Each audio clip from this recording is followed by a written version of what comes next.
AIIMS Delhi में लगभग 34% faculty पद खाली है, जिससे मरीजों के इलाज और पढ़ाई दोनों पर असर पड़ सकता है। देश के सबसे बड़े सरकारी अस्पतालों में से एक अखिल भारतीय आयुर्विज्ञान संस्थान एम्स नई दिल्ली में बड़ी संख्या में डॉक्टरों और प्रोफेसरों के पद खाली है। यह जानकारी सरकार ने संसद के ऊपरी सदन राज्यसभा में दी है, जिसके बाद इस मुद्दे पर चर्चा तेज हो गई है। सरकार के मुताबिक एम्स दिल्ली में कुल 1306 फैकल्टी पद स्वीकृत है, लेकिन इनमें से 446 पद खाली है, यानी करीब 34% से ज़्यादा पद अभी भरे नहीं हैं। इसका मतलब है कि हर 3 में से 1 पद खाली है। यह स्थिति इसलिए चिंताजनक है क्योंकि एम्स दिल्ली में देश भर से मरीज इलाज के लिए आते हैं। मैं सुकृति और आप देख रहे हैं MNT न्यूज़ नेटवर्क। देश की राजधानी में स्थित भारत के सबसे प्रतिष्ठित अस्पतालों में से एक all India institute of medical sciences new Delhi में लगभग 34% फैकल्टी पद खाली होने की खबर ने स्वास्थ्य तंत्र की हकीकत उजागर कर दी है। जिस संस्थान को देश का सर्वोच्च चिकित्सा केंद्र माना जाता है, वही डॉक्टरों और प्रोफेसरों की कमी से जूझ रहा है। केंद्रीय स्वास्थ्य मंत्रालय ने राज्यसभा में बताया कि एम्स दिल्ली में फैकल्टी की कमी है। यहाँ फैकल्टी के लिए 1306 स्वीकृत पदों में से 446 यानी 34% से अधिक पद वर्तमान में रिक्त है।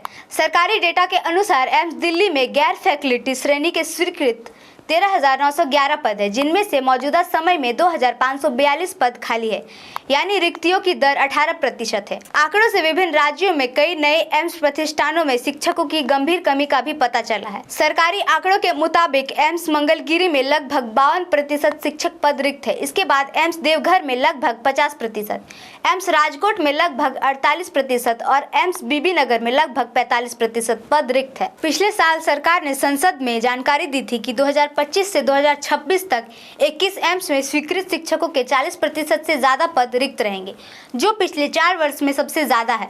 सरकार अक्सर स्वास्थ्य क्षेत्र में सुधार, मेडिकल सीटों में बढ़ोतरी और विश्वस्तरीय सुविधाओं के दावे करती है, लेकिन सवाल यह है कि जब देश के सबसे बड़े सरकारी अस्पताल में ही 1/3 से अधिक शिक्षकीय पद खाली है, तो बाकी संस्थानों की स्थिति कैसी होगी। एम्स दिल्ली न सिर्फ लाखों मरीजों के इलाज का केंद्र है, बल्कि यह देश के लिए भविष्य के डॉक्टरों को तैयार करने वाला प्रमुख शिक्षण संस्थान भी है। फैकल्टी की कमी का सीधा असर 2 स्तरों पर पड़ता है। पहला, मरीजों के इलाज में देरी, डॉक्टरों पर बढ़ता बोझ, और दूसरा, मेडिकल छात्रों की पढ़ाई और शोध कार्य की गुणवत्ता पर असर। एम्स जैसे संस्थान में प्रोफेसरों और विशेषज्ञों की कमी का असर मेडिकल रिसर्च और नई पीढ़ी के डॉक्टरों के प्रशिक्षण पर भी पड़ता है। जब शिक्षक ही पर्याप्त नहीं होंगे तो गुणवत्ता की उम्मीद कैसे की जाए। अब सवाल उठता है कि क्या यह स्थिति सरकार के उन दावों को कटघरे में नहीं खड़ा करती जिनमें स्वास्थ्य सेवाओं को विश्वस्तरीय बनाने की बात कही जाती है। क्या केवल नए भवनों और उद्घाटनों से व्यवस्था मजबूत हो जाती है, या असली मजबूती मानव संसाधन से आती है। स्वास्थ्य क्षेत्र किसी भी देश की रीढ़ होती है। ऐसे में देश के शीर्ष चिकित्सा संस्थान में